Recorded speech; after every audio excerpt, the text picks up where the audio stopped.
చంద్రబాబు నాయుడు గారి టైంలో మంత్రులు ఎమ్మెల్యేలు 24 గంటలు పోండి, జన్మభూమి పోండి, ప్రజల వద్ద పాలన పోండి, నీరు మీరు పోండి, పచ్చదనం పరిశుభ్రం పోండి.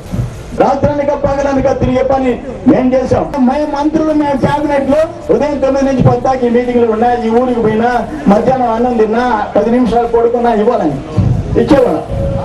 ఒకరోజు అడిగాడు నన్ను రాత్రి, ఒకరోజు పిలిపించి రాత్రి 9 గంటలప్పుడు గన్నాన్ని వదిలేసిపోయినావు, ఎక్కడ పోయినావు? సార్ ఎక్కడికో పోయింటాను సార్, అది కూడా రాత్రిలో కూడా మేము ఎక్కడ పోయినాను అడిగితే పొగలంతా పని చేస్తున్నాం కదా అని చెప్పారు. అట్లా సతాయించిన ముఖ్యమంత్రి అధికారుల చేత పనిచేయించాడు, ఎమ్మెల్యేల చేత పనిచేయించాడు, మంత్రుల చేత పనిచేయించాడు, రాష్ట్రాన్ని అభివృద్ధి చేశాడు. ఈరోజు అదంతా పోయింది. దాన్ని తిరిగి గాడిన పెట్టగలిగిన సత్తా ఉన్నది, నీతి నిజాయితీతో పరిపాలించే సత్తా ఉన్న ఏకైక నాయకుడు చంద్రబాబు నాయుడు గారు. సోమిరెడ్డి ప్రసంగంతో ప్రజల ఆలోచనల్లో కొంత మార్పు వచ్చింది. సోమిరెడ్డికి అండగా నిలవాలని భావించారు. సోమిరెడ్డికి మహిళలు పెద్ద ఎత్తున హారతులు పడుతున్నారు. ప్రజల్లో వచ్చిన ఈ మార్పు జిల్లాలో చర్చనీయాంశంగా మారింది. గత కొన్నేళ్లుగా ఈ పరిస్థితి ఎన్నడూ చూడలేదని చెప్తున్నారు. 70వ దశకంలో పరిస్థితి మళ్లీ కనిపిస్తోందని కొందరు పాత రోజులను గుర్తు చేసుకుంటున్నారు.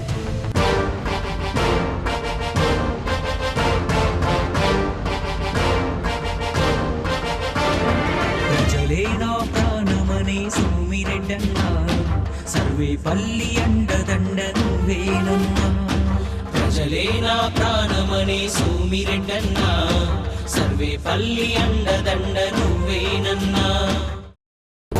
సైకిల్ గుర్తుకే మన ఓటు.